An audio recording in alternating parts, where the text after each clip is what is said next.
好，朋友們，世界杯逐漸進入第二輪小組賽，強對話越來越多，也越來越殘酷。首先，荷蘭對瑞典這場比賽，克魯伊維特能不能取代賴因德斯首發？這主要是老 K 覺得賴因德斯更像是個 B2B 的中場，這是他最佳位置。他習慣於從後場前插，然後衝入對方禁區。雖然他在國家隊進球不少，33場打入7個球，但賴因德斯的問題在於不進球的时候，他的貢獻就太少。而克魯伊維特的技術特點非常適合對陣瑞典。瑞典打的5-3-2陣型，如果克魯伊維特踢10號位，可以更靈活地拉到邊路活動，那裡會有巨大的空間。總之，誰狀態好誰上，競爭上崗嘛。現在的換人名額多，發現不對也可以及時調整。但是主教練科曼的性格極為強硬，也不知道會不會改。所以今天老 K 对這個強人科曼專門突發奇想，做一期足球紀錄片。我相信您看完之後絕對大呼物超所值。好，所以先點讚再看，養成好習慣。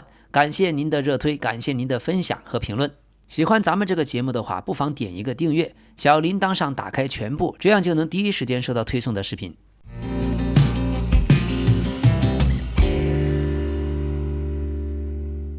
上一場荷蘭踢日本確實退得有些太深，在日本隊強大的中場控制面前，想要前壓也很困難。而現在荷蘭隊內，他們的范赫克已經通過了熱刺隊的體檢，轉會已經100%完成。他過去在布萊頓隊收到了德澤爾比的賞識，現在去了熱刺又投奔德澤爾比，這是最佳選擇。所以球員搞定了自己的轉會，也能夠安心的踢接下來面對瑞典的這場強對話。這裡說個題外話，冷知識，前荷蘭國腳范德法特在轉播期間對日本球員有過爭議的言論。他點評日本球員看起來長得都一樣，這是典型的歐洲白人傲慢的種族歧視。現在范德法特倒是在聲明中有道歉，但當時在比賽中他說呀，當然日本球員看起來都一樣，范德芬把人跟丟了，也許他就是這麼想的。這番話呀，當時的演播室陷入了短暫而且尷尬的沉默。范德法特還想試圖緩和氣氛，說當然這是個玩笑，我現在都不敢說任何話了。不過這種典型的種族歧視立刻引發了廣泛爭議，所以先說結論，老 K 覺得這場比賽打平的概率極高，最終的比分傾向1-1或者荷蘭2-1。從模型研判，荷蘭隊勝出的概率是 57.5% 左右，打平的概率 23.8% 左右，瑞典隊勝出概率 18.7% 左右。兩支球隊的 XG 期望的進球值，荷蘭 1.7 對上瑞典的 1.2。 瑞典隊現在已經3分在手，本場比賽即便只拿到1分，也極大概率能夠鎖定一個32強席位。他們的主教練波特的戰術大概率會選擇適度的回收，利用3-5-2體系的防守寬度，切斷加克波內切的路線，然後再利用伊薩克和澤凱賴什雙核的衝擊力，不斷在反擊中打擊荷蘭隊凌亂的臨時防線。而科曼這邊，荷蘭隊現在背負着必須贏球的巨大心理壓力。但是廷貝爾現在在訓練中腦震盪缺陣，這會進一步削弱他們在中場的攔截硬度。如果荷蘭隊大舉壓上，然而又久攻不下，那防線就很可能被瑞典的3叉戟撕碎。瑞典隊這邊的球員阿亞里，他在面對自己父親的出生地突尼斯隊的時候梅開二度。他的父親來自突尼斯，母親來自摩洛哥。突尼斯方面曾經很有誠意地邀請他加盟，但阿亞里仍然選擇了瑞典，所以那場比賽對他來說情緒很複雜。他自己每年夏天都會去突尼斯，有大量的親戚住在那裡。還有就在世界杯開賽以前幾周，阿亞里和他的女友剛剛成為父母，女友還在社交媒體上曬出來自己抱着孩子看比賽的畫面。阿亞里打入第一個進球的時候沒有大肆慶祝，這是出於對突尼斯背景的尊重，但第二個進球確實忍不住了，徹底釋放了情緒。對於他選擇瑞典隊，阿亞里的父親也很大度，他說孩子們出生長大都在瑞典，應該回報照顧他們的國家。那麼這一場對荷蘭，阿亞里不僅是能夠進球的人，他也是瑞典的中場能不能夠連接雙前鋒的關鍵。如果他繼續前插，荷蘭隊的德容、格拉芬貝赫和賴因德斯就必須要面對他在禁區弧頂和內部區域的2次進攻。而瑞典現在更大的好消息是澤凱賴什和伊薩克狀態正佳，兩個人的風格也不同。澤凱賴什更擅長攻擊對方那種大片的空曠的腹地大空間，而伊薩克呢，他既可以拉邊也可以回撤，還可以靠近在10號位置活動。這場比賽最受瞩目的個人對位就是伊薩克對上了荷蘭隊的范德芬。正是半年前范德芬在一次粗暴的鏟球險些廢掉了伊薩克整個職業生涯。那麼現在在休斯頓，在邊路，兩個人又狹路相逢。這種場外的故事，身體對抗的激烈程度，還有精神層面的博弈，伊薩克變化多端的盤帶技巧，將考驗范德芬在防守時候老是毛躁的毛病。關於那次重傷，伊薩克後來回憶道，那是一次有點嚇人的經歷。我不喜歡看我受傷的視頻，但是又很倒霉，在我受傷的同時我進球了，所以我必須看，因為我很喜歡看自己進球的畫面。伊薩克這個球員，他最好的一點在私生活裡面極為低調，甚至從來沒有看到他帶任何女友出席過公開的活動，目前好像是單身的狀態。他也曾經多次表示，只希望外界關注自己場上的表現，而不是感情的生活。那麼伊薩克就像是草原上靈動的獵豹，他的搭檔澤凱賴什就像是瑞典的重型坦克、重型裝甲車。在世界杯附加賽对阵波蘭的生死戰，正是澤凱賴什的絕殺幫助瑞典搭上了世界杯的末班車。最近他在阿森納拿到了英超聯賽的冠軍。感情生活方面，又跟過去效力於葡萄牙期間和他的前女友葡萄牙著名的女演員阿吉亞爾重新墜入愛河。所以現在澤凱賴什愛情事業全面豐收，老 K 是非常看好他跟伊薩克的搭檔，甚至他倆的潛力還超過了94年美國世界杯大放異彩的瑞典黃金一代布洛林和達赫林的搭檔。那两位也是一個黑人一個白人。現在伊薩克和澤凱賴什同樣也是。阿亞里不僅自己球踢得好，他的母親是瑞典老牌俱樂部 AIK 索爾納的職員，他的親弟弟同樣在 AIK 效力，還已經多次入選了瑞典青年隊。還有阿亞里和桑德拉庫盧塞夫斯卡訂了婚，而桑德拉呢又是瑞典當紅球星，這一次世界杯因為膝傷缺陣的庫盧塞夫斯基的親姐姐，所以阿亞里在瑞典國家隊的地位很特殊。這球要是踢得不好，未婚妻的哥哥可不饒他。而荷蘭隊這邊，薩默維爾，他的父母是蘇里南的移民。過去蘇里南國家隊的主教練滕卡特曾經親自致電邀請薩默維爾，當時這讓荷蘭足協大為緊張，立刻派出了國家隊助理教練，也是過去的傳奇射手范尼斯特爾努伊緊急飛往倫敦進行緊急的游說。薩默維爾後來還回憶道，范尼告訴我，橙衣軍團荷蘭正在密切地關注着我，這是個非常棒的消息。是的，蘇里南國家隊的主教練也給我打過電話。我是蘇里南移民的孩子，我每年也會回到蘇里南度假，所以這對我來說也意味着很多。但因為我整個青年隊生涯都在為荷蘭效力，所以我和荷蘭足協的紐帶一直在，並且已經存在很長時間。現在薩摩維爾首戰已經證明了自己巨大的潛力，像大巴黎、熱刺等等豪門都向他伸出了橄欖枝。這個24歲的邊鋒不得不防啊！好，另一邊加克波，他剛剛在6月初和自己的名模女友諾亞范德比宣布了即將迎來第2個孩子的喜訊。現在身懷6甲的諾亞正挺着大肚子在德克薩斯州的沃斯堡遊玩，也陪伴着在休斯頓備戰的加克波。加克波是個極其虔誠的基督徒，經常和諾亞一起去教堂做禮拜。這裡有個冷知識，過去加克波還在埃因霍溫效力的時候，還沒有聲名大噪。當時他在教會和一個牧師交流，牧師突然對他預言道，神告訴我，加克波，你未來會去利物浦的。當時加克波只是笑笑，覺得這只是個玩笑，沒想到幾年後，利物浦真的向他拋出了橄欖枝。後來加克波也坦言，那一刻他清晰地感受到了神的安排，這也讓他更加堅定平靜地前往英超。所以在國家隊內，加克波不僅是鋒線上的尖刀，他也是隊友們眼中的牧師。據說他每天都會隨身攜帶聖經，跟德佩2個人還組織了聖經研習小組。不知不覺的，這個小組從最開始只有幾個人，現在發展到已經有15個球員了。每次球隊面臨巨大的壓力的時候，我們的牧師加克波就會帶頭讀聖經，幫助所有的隊友尋找內心的平靜。而且這家伙是真的虔誠啊，每次坐飛機10多個小時的長途飛行，利物浦過去的隊友就發現，整個航程中加克波完全不看電影，全程都在認真的研讀聖經。他還曾經在自己數百萬粉絲的社交媒體分享裡面一些箴言，寫道，人心籌算自己的道路，唯有耶和華指引他的腳步。有一次利物浦取勝加克波進球後馬上脫下球衣，上面寫着 I belong to Jesus， 我屬於耶穌。當時那一幕也是完美致敬了過去巴西的傳奇巨星卡卡當年經典的慶祝。雖然也收到了英足總善意的提醒不能在賽場展示宗教標語，但加克波說他只想在自己最榮耀的時刻將感謝歸於信仰，所以他跟他的名模女友諾亞·范德比真是湊到一堆兒去了。2個人都低調而且堅定地保持信仰，許多球迷都將他們視為模範的情侶。那麼另外荷蘭陣中的大哥很多，咱們就不一一介紹了。這一次波特執教瑞典隊，他將隊內原本很混亂的戰術體系已經轉變成一套很精密的3-1-4-2，或者也可以說是3-4-2-1的動態系統。第一場比賽咱們已經看到，已經徹底解放了伊薩克和泽凱賴什在雙前鋒上的威力。而科曼呢，他第2次執教荷蘭隊，戰術上還是想強調對比賽的控制力和掌握，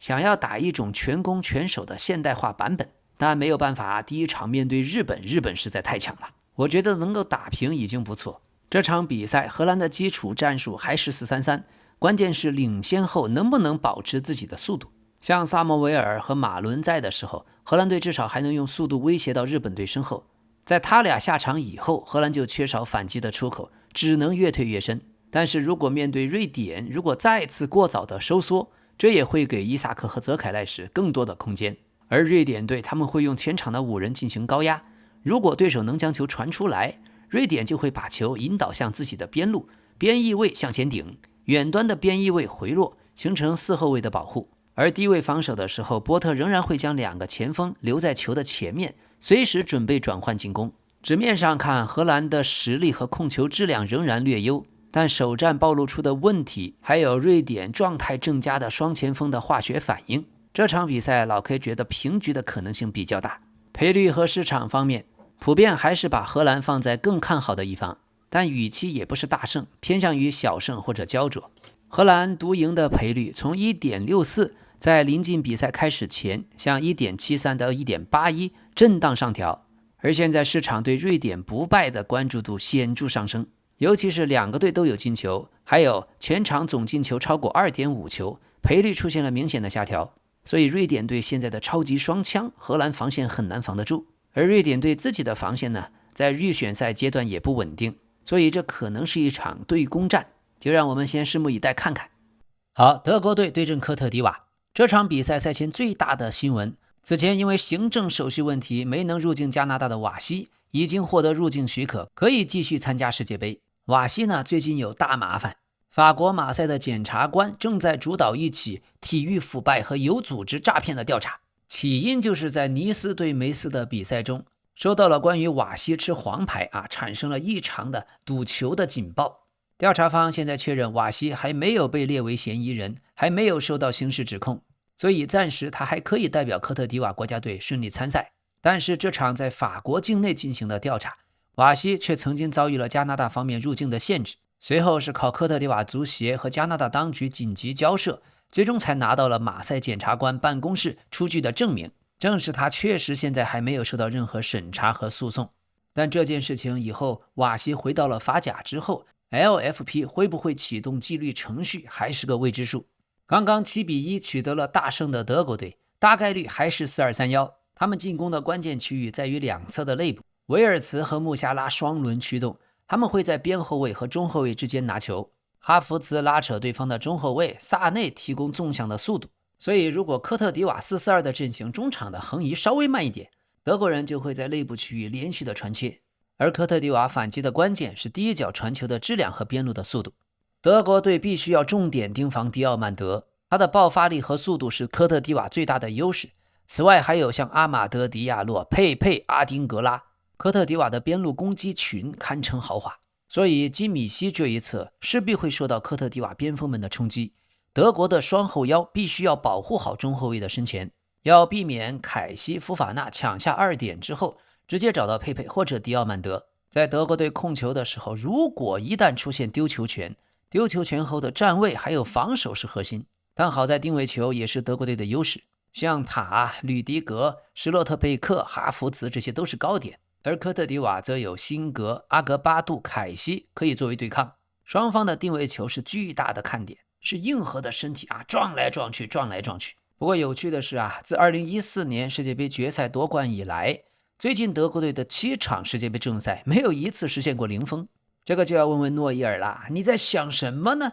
另外，德國隊在備戰期間用歐德拉奧戈已經替代了不幸受傷的卡爾。除此之外，隊內沒有任何新增的傷病或者停賽。德意志軍團正處在他們的巔峰期，像哈弗茨、穆夏拉、维爾茨這個三叉戟擁有無與倫比的創造力。現在納格爾斯曼各項賽事剛剛10連勝，26年至今更是保持了不敗金身。這10場連勝當中有9場比賽，德國都攻入了2個球或者以上。不過在對庫拉索的比賽中，有那麼15分鐘，也暴露出德國人在高位壓迫失誤以後，中後衛補位比較慢。這個問題在結構上還不容易解決，遇到強隊是個考驗。而首輪科特迪瓦他們頂住了厄瓜多爾的狂轟濫炸，所以這新科非洲杯冠軍呀，並非浪得虛名，他們的防守紀律性極為驚人。另外，冷知識，德國隊的少帥納格爾斯曼剛剛和圖片報前記者麗娜他們在奧地利薩爾茨堡州舉行了低調的婚禮。過去在納格爾斯曼執教拜仁的時候，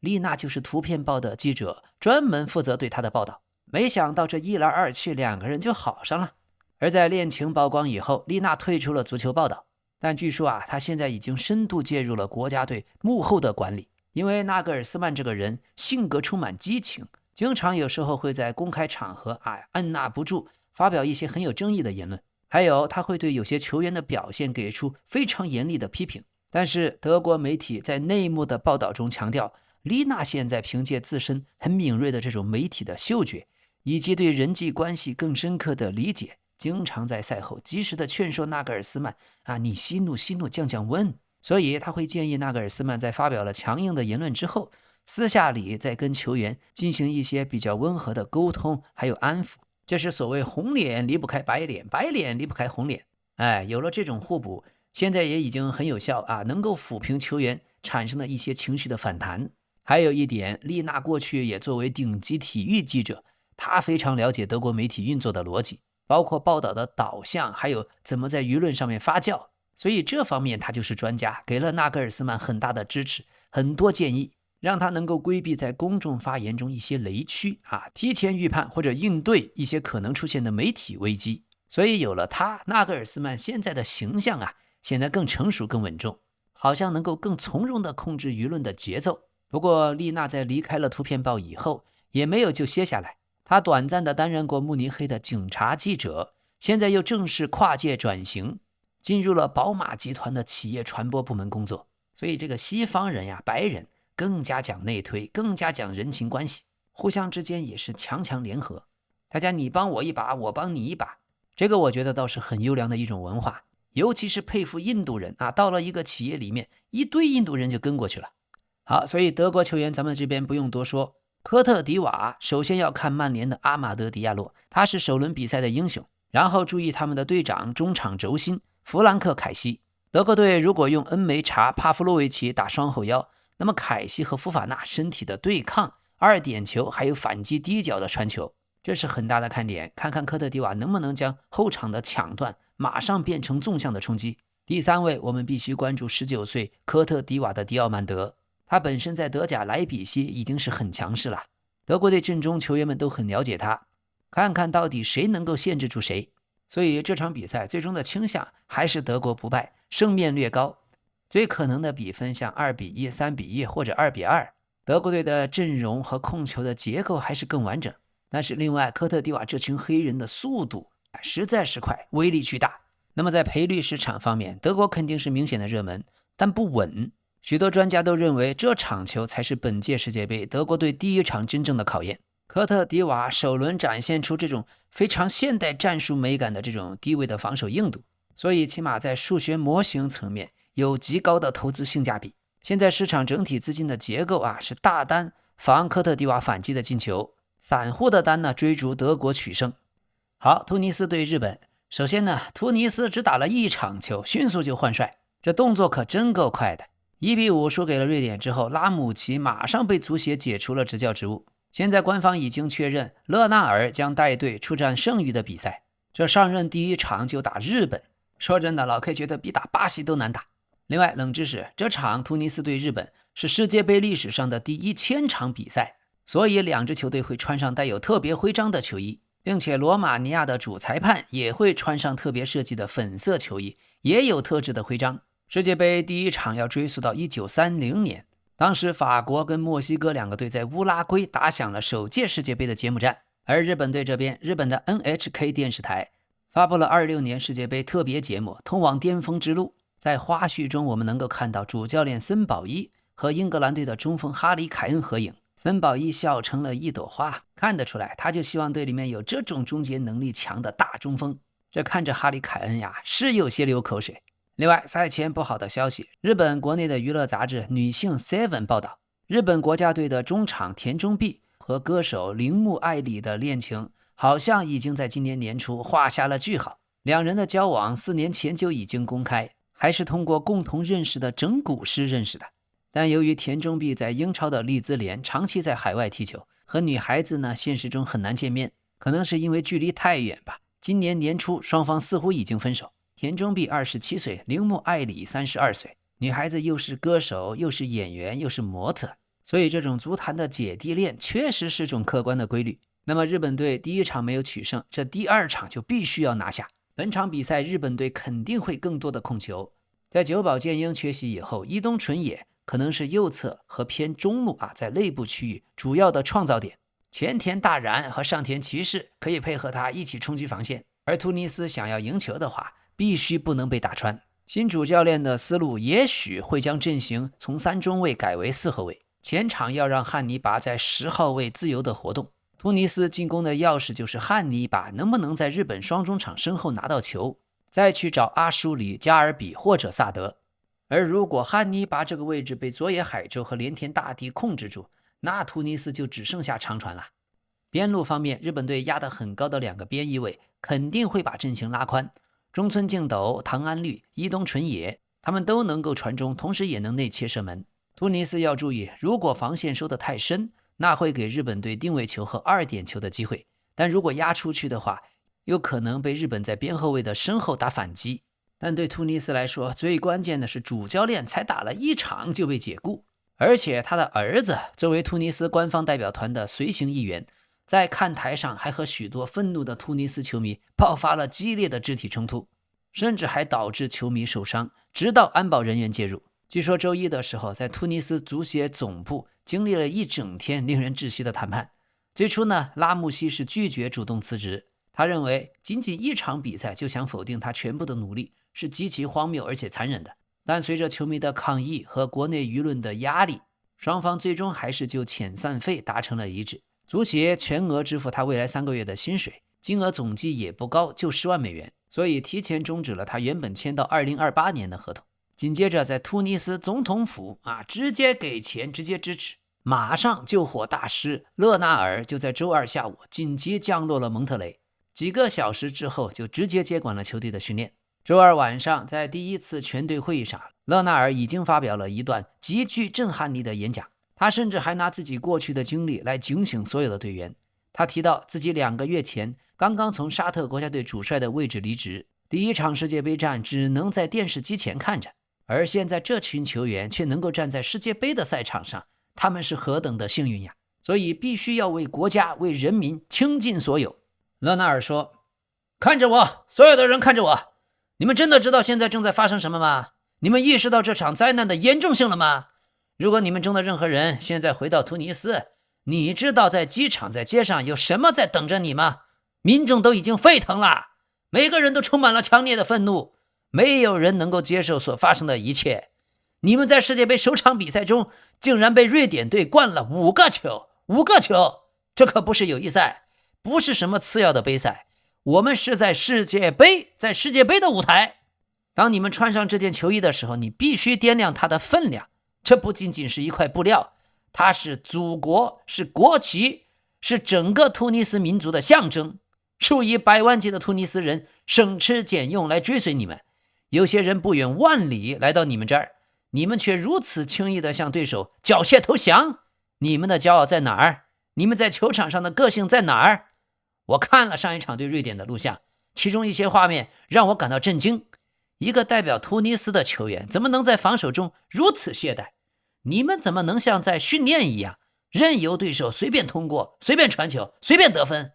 你們要給出反應，睜開雙眼，抬起頭。我們來這兒是為了國家的使命，我們絕對不會低着頭離開這屆世界杯，我們要開始工作。好，就希望勒納爾現在已經將足球上升到愛國主義、民族尊嚴。這一通狂暴的宣洩到底效果怎麼樣？現在迎面撞上來，藍武士日本隊那確實技術實力太強，咱們拭目以待。OK， 厄瓜多爾對庫拉索，庫拉索這支國家隊3年前23年9月，當時他們前往馬提尼克島參加中北美國聯，但是因為資金短缺，只能使用小螺旋槳的飛機，飛機呢又裝不了那麼多人，只能分批運送球员，導致最後首發球員趕上了比賽，但替補來的時候已經延遲了，而且行李什麼的都嚴重滯留，這簡直就像是草台班子一樣的荒誕的旅程，最終也0-1輸給了馬提尼克。馬提尼克又是個什麼國家呢？老 K 都是第一次聽說，只有35萬人左右，庫拉索的人口只有18万左右，所以就這麼一支球隊